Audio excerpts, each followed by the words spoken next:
இங்க சாதிய சமூகமாக ஒரு சமூகம் வாழ்ந்துட்டு இருக்கு. இந்த சமூகம் இன்னும் சாதி என்ற சாக்கடையில் மூழ்கிட்டு இருக்கு.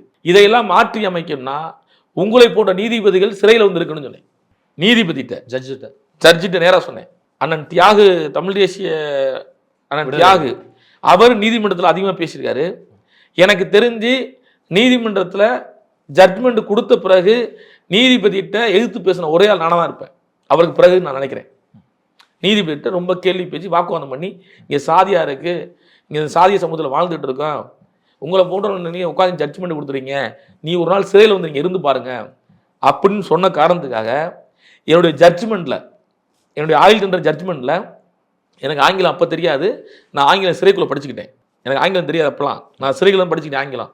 You are too accused over talking, no appeal bail அப்படின்னு அடிச்சிட்டார் என்னுடைய ஜட்ஜ்மெண்ட்டில். You are too accused over talking, no appeal bail. நான் இதை சிறைக்குள்ளே படிச்சுக்கேன். எனக்கு இப்போ வரைக்கும் மைண்ட் செட்டில் இருக்கும்.